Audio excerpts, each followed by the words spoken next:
Assalamualaikum warahmatullahi wabarakatuh.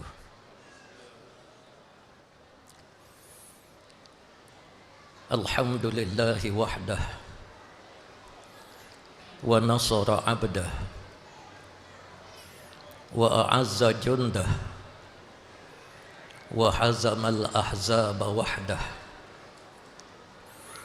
Asyhadu an la ilaha illallah wahdahu la syarika lah. Lahul mulku wa lahul hamd wa huwa ala kulli syai'in qadir. Wa asyhadu anna Muhammadan abduhu wa rasuluh. Allahumma salli wa sallim wa barik ala Muhammad wa ala alihi wa ashabihi wa man sara ala nahjihi ila yaumiddin. Amma ba'd. Yang dihormati lagi dikasihi Fadil yang berhormat saudara pengacara majlis, yang berbahagia Datuk Ustaz Haji Hussein bin Haji Awang, Pesuruhjaya Badan Perhubungan PAS Negeri Terengganu, dan yang berbahagia Datin Al-Fadil, yang berbahagia adikna saya Ustaz Hanif bin Jamaluddin, Naib Ketua Dewan Pemuda PAS Pusat, merangkap pengarah Jawatan Kuasa Induk Usbu'ul Quds Al-Alamiyah, yang berbahagia Ustaz Muhammad Hamdi bin Datuk Haji Harun, Ketua Dewan Pemuda PAS Negeri Terengganu, Fadil yang berbahagia Ustaz Haji Harun bin Esa, Ketua Penerangan Badan Perhubungan PAS Negeri Terengganu, seluruh saf kepimpinan Dewan Pemuda PAS Negeri, dewan-dewan, hadirin dan hadirat, muslimin dan muslimat yang dirahmati Allah sekalian. Pertamanya saya merakamkan syukur pada Allah kerana pada malam ini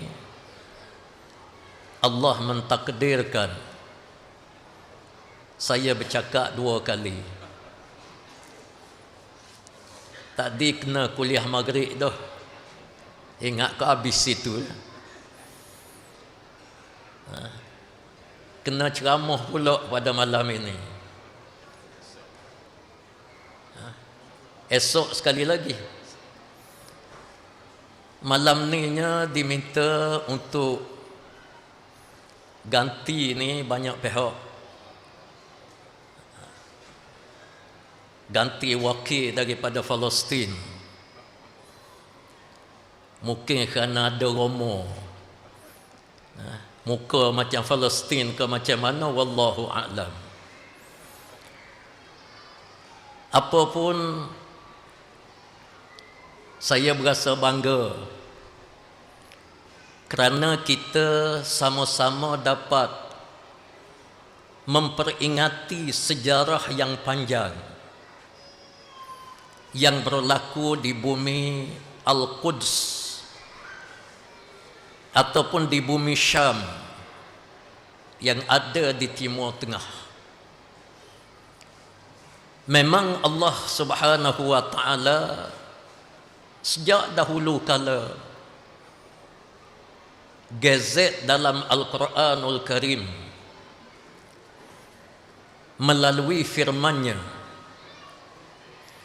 wa qadayna ila bani Israila fil kitab la tufsidunna fil ardi marratain wa la ta'lunna 'uluwan kabira. Maksudnya, dan kami tetapkan terhadap Bani Israel di dalam kitab, mereka akan memusnahkan muka bumi Allah Subhanahu wa taala sebanyak 2 kali, dan mereka bertindak angkuh dengan seangkuh-angkuhnya. Mengapa Allah jadikan Bani Israel ini menjadi kumpulan yang sangat teroris, sangat ekstremis? Hari ini kita dapat lihat di depan mata kita melalui kaca-kaca televisyen, melalui medsos. Mereka buat satu perjanjian perdamaian. Maka masyarakat Palestin keluar dan meninggalkan khemah-khemah pelarian, balik semula ke kawasan Gaza. Bila masyarakat Palestin penuh di Gaza, sekali lagi mereka menyerang dengan jet pejuang, menghancurkan bumi Gaza, sehingga disebut oleh kebanyakan kepimpinan di peringkat antarabangsa bahawa ini bukan peperangan, tapi ini adalah genocide, pembunuhan untuk menghapuskan etnik Palestin di bumi mereka. Genocide ini adalah kerja yang sangat zalim, kerja yang sangat jahat. Para hadirin sekalian, barangkali kita terfikir macam mana bangsa yang disebut sebagai bangsa Yahudi, bangsa yang diutus oleh Allah Subhanahu wa taala ke atas muka bumi ini, bangsa yang diutus oleh Allah, nabi-nabi dan rasul-rasul alaihi wassalatu wassalam yang ramai. Hatta Allah menyebut di dalam Al-Quranul Karim satu surah, iaitulah surah Bani Israel. Bani Israel diturunkan oleh Allah Subhanahu wa taala kitab kepada Nabi Allah Musa alaihi salam, iaitulah kitab Taurat. Setelah Nabi Musa alaihi salam dianugerah oleh Allah Subhanahu wa taala kemenangan ketika bala tentera Firaun tenggelam di dalam lautan yang begitu luas, maka muncullah kelompok-kelompok Bani Israel yang tidak berpuas hati dengan Nabi Allah Musa alaihi salam selepas daripada Nabi Musa alaihi salam wafat. Mereka memesongkan kitab suci mereka, yuharrifunal kalima am mawadhi'ih, dipesong kitab sehingga mereka mewujudkan di dalam kitab Taurat ini berbagai-bagai unsur. Kebetulan Saya belajar daripada master sampai kepada PhD dalam bidang perbandingan agama dan kajian kepada firaq-firaq ataupun kumpulan-kumpulan yang cenderung kepada agama ini. Agama Yahudi bermula daripada mereka memesongkan kitab Taurah. Mereka berpecah daripada satu kumpulan kepada satu kumpulan yang lain, sehingga wujud penganut-penganut agama Yahudi ini lebih daripada 40 kumpulan. Saya ambil salah satu daripada kumpulan yang dikenali dengan firaq As-Samiriyah, grup yang dinamakan Samiriyah, yang disebut di dalam Al-Quranul Karim kumpulan Samiri, Isa As-Samiri. Itu cerita selepas daripada itu. Tak ada arah nak sokong, akhir sekali dia sokong Nabi Allah Isa alaihi salam. Dalam kitab As-Samiriyah, sahabat-sahabat sekalian, kitab Samiriyah saya akan sebut sebab kita tertanya, mengapa orang Yahudi ni tidak ada hati perut? Tak ada hati perut. Tahun 1990, waktu saya belajar di Mesir, bulan Ramadan Al-Mubarak, 27 Ramadan,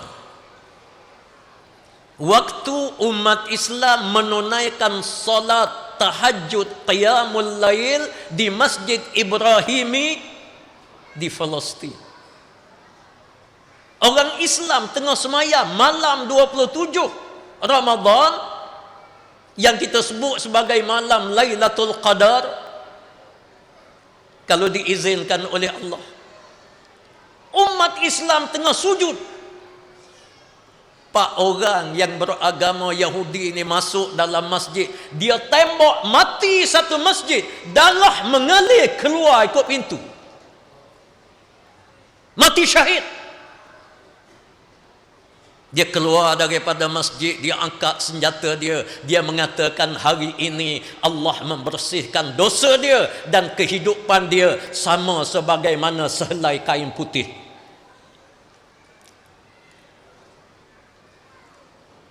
Tahun 90-an juga berlaku di bumi Palestin. Seorang kanak-kanak yang bermain di tepi jalan depan halaman rumah dia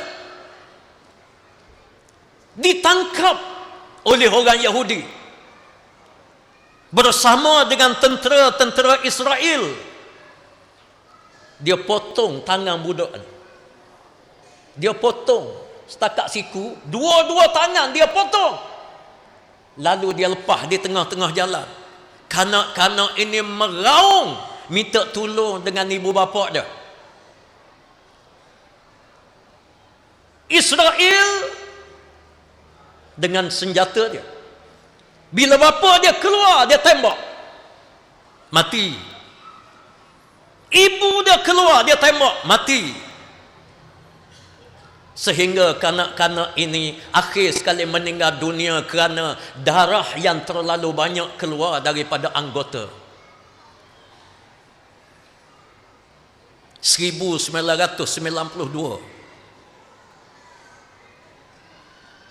seorang wanita yang syarat mengandung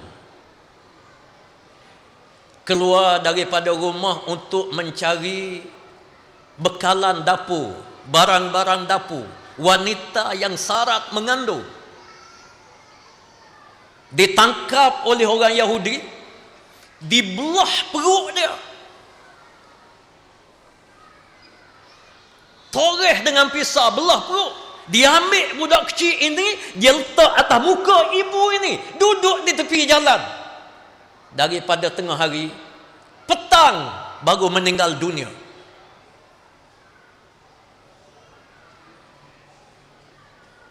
Mengapa dia tergamak buat macam ni? Hadirin hadirat sekalian, kita perhati agama yang Allah turunkan, kitab Taurat kepada Nabi Musa alaihi salam, agama yang baik. Bila dia pesong agama ini, yuharrifunal kalima an mawadhi'i, dia pesong sehingga dia masukkan di dalam kitab ini,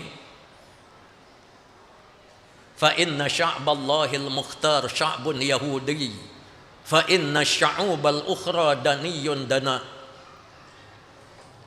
Ini adalah lafaz yang dipesongkan, yang termaktub di dalam kitab Taurat yang masih ada sehingga kepada hari ini. Apa dia sebut yang dia tambah dalam kitab Taurat? Bangsa yang paling mulia di sisi Allah adalah bangsa Yahudi. Ini lafaz dia. Lain daripada orang Yahudi, mereka ini hina dina. Dalam syuruh Samiriyah, kita panggil tafsir. Syarah kepada Quran kita panggil tafsir. Dia syarah kepada Taurat, dia panggil syuruh dalam bahasa Arab. Dan dia syarah ini dalam bahasa Ibran. Dia kata macam mana? Manusia yang ada di dalam dunia ini adalah orang Yahudi. Manusia ni Yahudi. Lain daripada orang Yahudi, mereka ini adalah al-hayawanun natiq, binatang yang boleh bercakap. Manusia yang sebenar orang Yahudi. Lain daripada orang Yahudi ini adalah binatang-binatang yang boleh bercakap. Dan binatang ini ada 3 jenis. Satu jenis binatang tetapi halal dimakan, seperti lembu, kambing, kerbau, rusa. Binatang tapi halal dimakan. Siapa mereka ini? Mereka ini adalah ubadul asnam, kumpulan yang menyembah berhala, yang reka agama ini mengikut pemikiran manusia. Macam zaman Nabi sallallahu alaihi wasallam ada patung berhala lebih daripada 360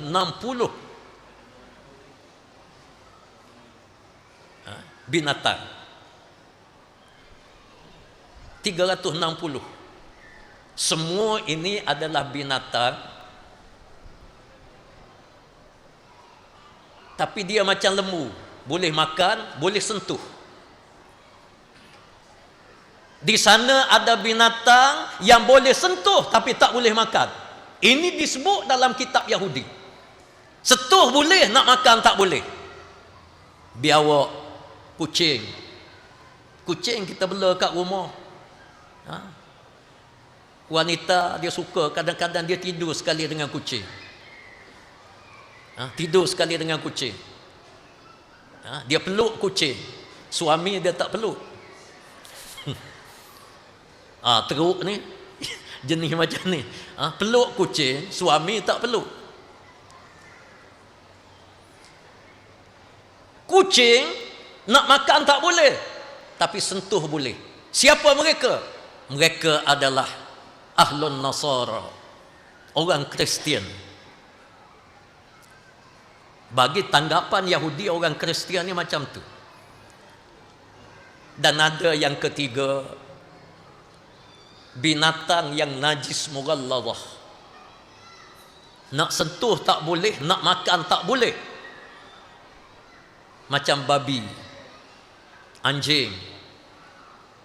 Tak boleh makan, tak boleh sentuh. Siapa mereka ini? Mereka ini adalah Ahlu Muhammad disebut.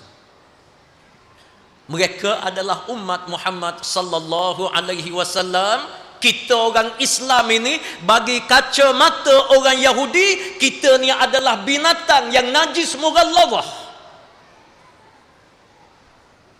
Apa sikap orang Yahudi dengan orang Islam? Ini kita boleh baca dalam kitab, dalam buku-buku yang ditulis oleh orang Yahudi. Apa sikap mereka? Kalau mereka membunuh orang Islam ini, mereka akan dapat pahala yang besar. Kalau mereka membunuh orang Islam dengan cara mereka menyeksa orang Islam sampai mati, dosa dia diampun oleh Allah seperti sehelai kain putih. Ini yang menyebabkan lahirnya masyarakat Yahudi yang sangat kejam, yang sangat jahat. Sebagaimana saya sebut, dia sanggup membelah perut seorang wanita yang sarak mengandung. Dia ambil anak ini letak atas muka. Dia biarkan begitu. Dia potong tangan kanak-kanak. Dia seksa banduan-banduan orang-orang Palestin yang ditangkap dalam penjara. Diseksa sampai mati. Bukan dia bunuh begitu. Ada yang digantung kakinya. Kaki ke atas, kepala ke bawah.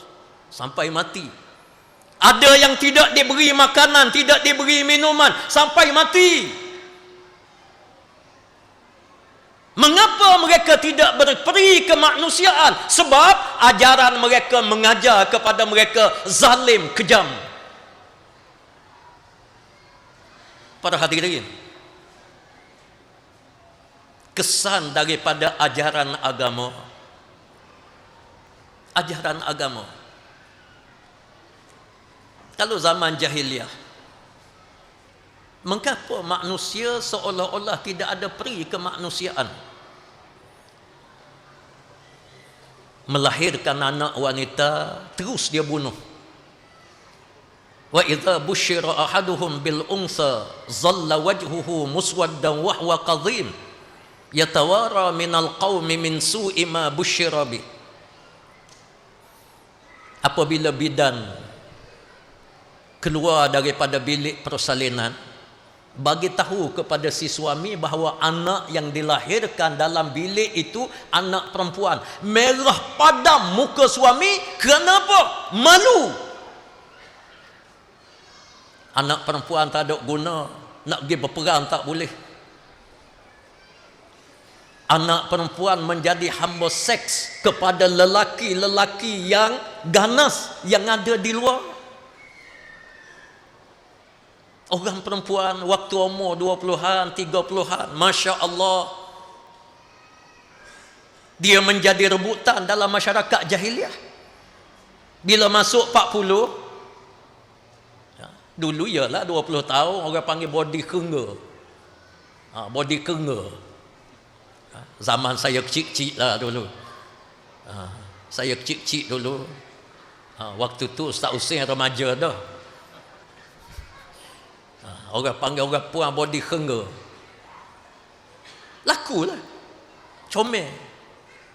Dah masuk umur 40, umur 50 tahun, dia jadi body labu punggi.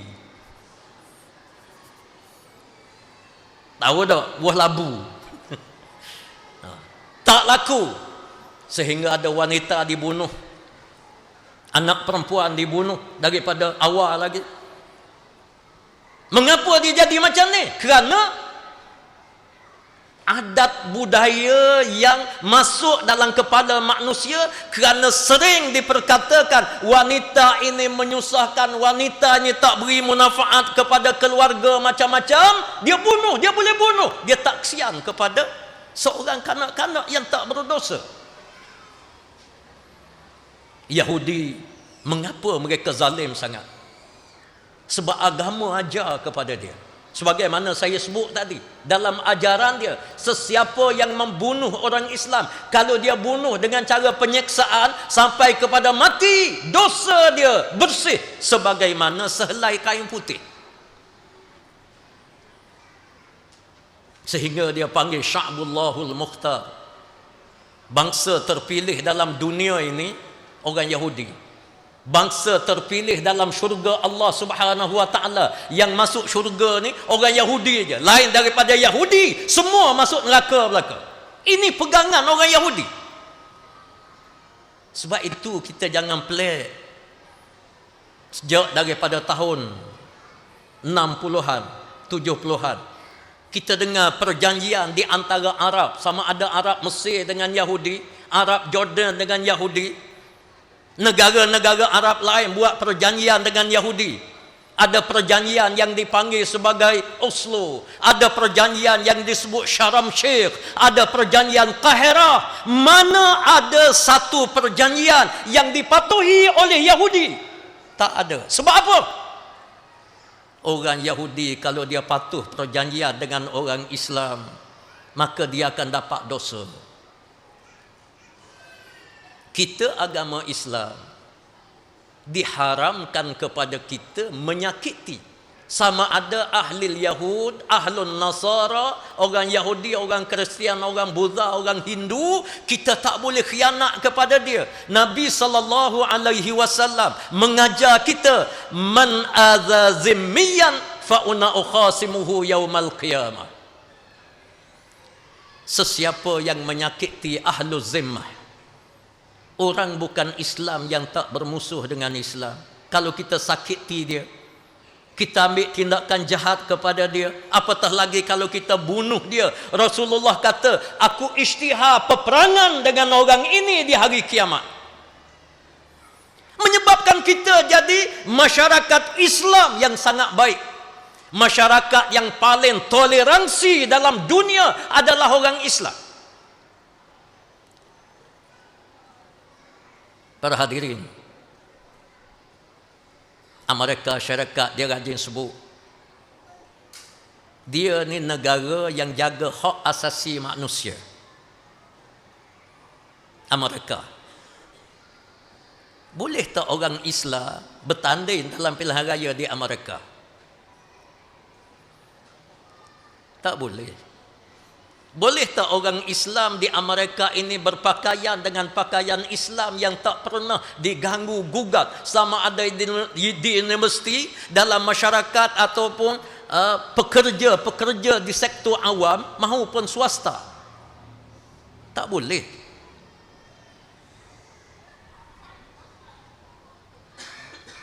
Tak boleh. Sama sebagaimana negara-negara lain. Kalau kita tengok di China, ada kes Uyghur dibunuh dalam bentuk penindasan, genocide. Cuba kita tengok masyarakat bukan Islam hidup dalam negara Islam. Di Arab Saudi, walaupun syarak dia nak jadi kerakyatan Saudi mesti an yakuna musliman, tapi kita kena ingat di Arab Saudi ni ada orang Yahudi, ada orang Nasrani. Boleh kerakyatan pun. Di Jordan, saya lama di Jordan. Di Jarash, Jordan, ada satu kampung nama dia Ainun Jarash. Kampung ni didiami oleh orang Yahudi yang beriman dengan kitab Taurah yang asal. Orang Yahudi duduk. Mufti kerajaan Jordan mengeluarkan fatwa bahawa kita boleh berkahwin dengan orang Yahudi ini kerana dia adalah ahlul kitab. Dia boleh buka syarikat di Jordan. Sembelihan dia halal dimakan oleh orang Islam. Dikeluarkan fatwa di Jordan. Kerana mereka ini, dia tolak kezaliman Yahudi ini apa? Dia tolak, dia kata ini bukan daripada agama Yahudi. Dia beriman dengan kitab asal. Islam memayungi mereka. Di Malaysia, di Indonesia, orang bukan Islam boleh hidup aman damai kerana agama yang dianuti dalam negara tersebut adalah agama Islam. Keamanan di bawah Islam ini paling terjamin. Tempat lain, saya baru ni pergi ke New Zealand. Baru 2-3 bulan lepas pergi New Zealand. Alhamdulillah saya pergi ke masjid yang berlaku tembok dan bertemu dengan salah seorang orang Melayu kita yang ditembok, kena dia parah juga, dia kena, tapi dia masih hidup, menyebabkan dia terpaksa berjalan atas kursi roda. Doktor kata sampai kepada mati. Ditembok, apa salah orang Islam solat?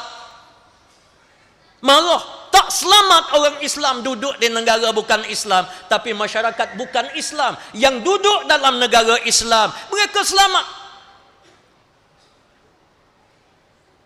Di Malaysia boleh jadi perdana, boleh jadi menteri, boleh jadi ketua pengarah.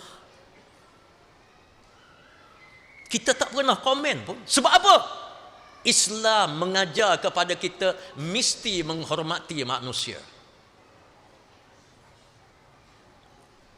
Tapi negara bukan Islam, tak kira mana-mana agama.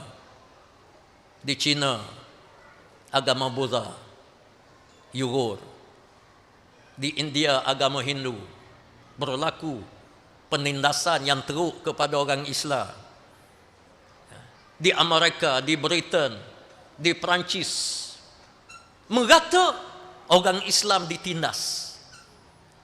Dan mereka melabelkan kepada dunia Islam ni agama teroris. Walhal teroris yang sebenar adalah mereka, Yahudi teroris,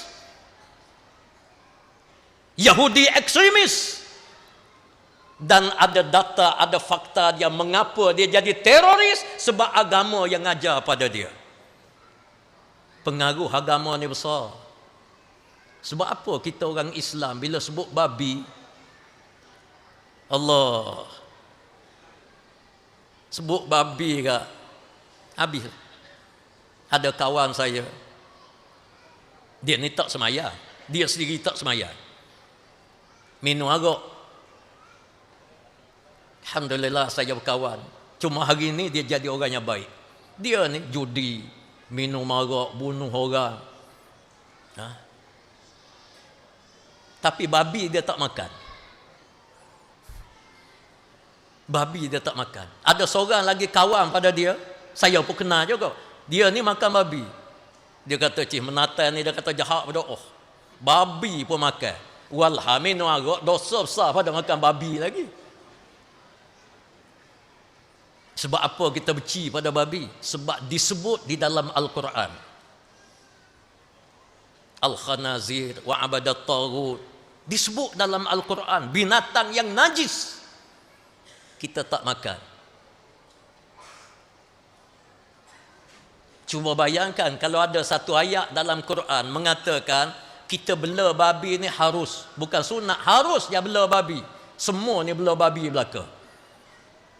Saya berkali, saya rasa berpuluh-puluh ekor bela babi. Kalau ada satu ayat mengatakan bela babi ni harus, sebab apa saya bela? Pernah kita dengar ada babi kuruh? Ada. Babi kurus. Sebut babi bulat. Makan tak apa cukup tanah dia makan lagi babi ni. Tanah makan lagi. Tapi kita tak bela babi. Sebab apa? Itu pengaruh agama.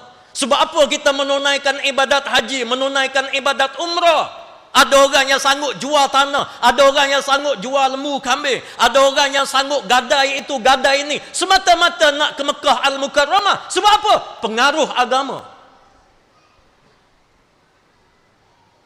Islam ajar kepada kita sabar, menyebabkan orang Islam tak membunuh.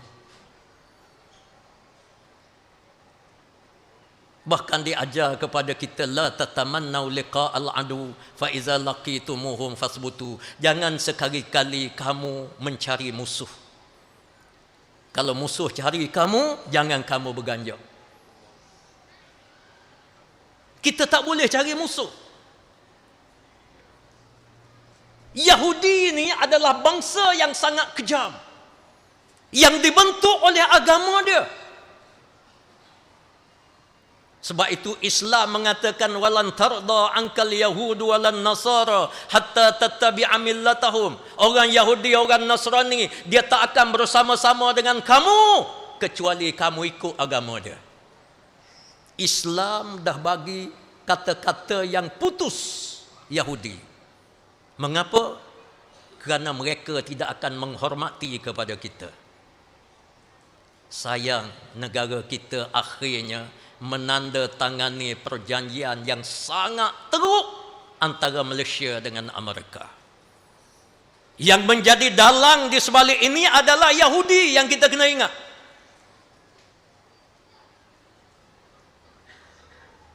Perjanjian yang dibuat di Malaysia menyebabkan maruah kita tercela di mata antarabangsa.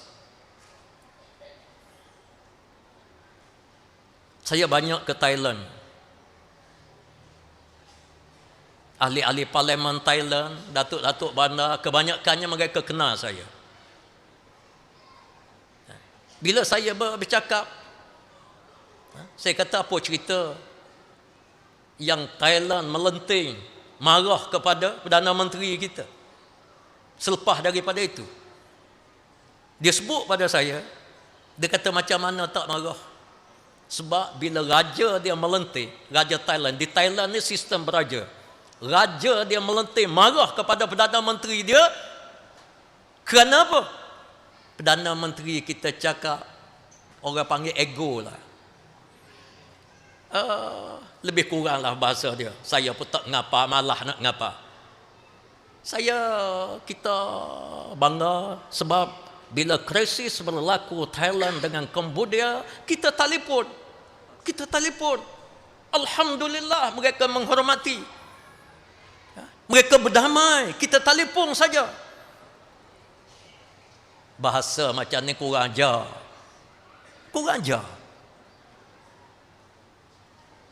Jadi seolah-olah orang lain ni kecil, dia ni besar sangat. Menyebabkan hari ini situasi kita dengan negara luar sangat parah. Indonesia mengutuk kita dan negara-negara lain pun marah. Saya baru balik daripada Mekah Al-Mukarramah. Kebetulan pergi ke sana, sempat bertemu dengan rakan sejawatan waktu saya jadi Timbalan Menteri. Bercakap, saya sebut benda macam ni. Semua pihak marah, mengutuk. Dia sebut, dia kata, ramai orang kata Arab Saudi ni bersama dengan Amerika, tapi Arab Saudi tak sains perjanjian, persepahaman dengan Amerika. Arab Saudi tak ada. Para hadirin, saya kira inilah nasib negara kita.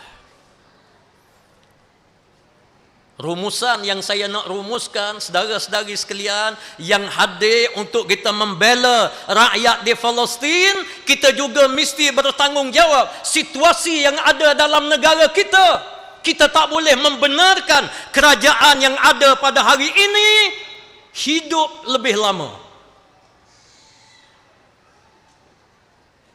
Kerajaan Madani, kerajaan perpaduan yang diwar-warkan, sebenarnya mereka bukan Madani.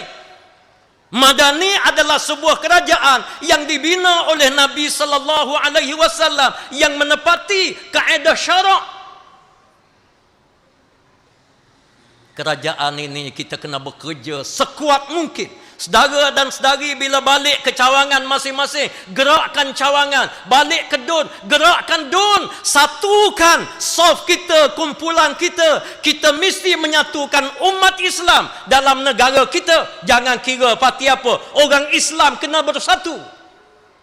Kita kena bentuk negara di bawah naungan Islam yang akan memayungi semua agama-agama yang lain, bangsa-bangsa yang lain yang ada dalam negara kita. Insya-Allah kita perjuangkan untuk membebaskan bumi Palestin, dan perjuangan kita juga untuk membebaskan negara kita Malaysia, supaya satu hari negara kita akan menjadi negara berdaulat, negara yang mampu membina dan mencorak masa depannya sendiri, insya-Allah.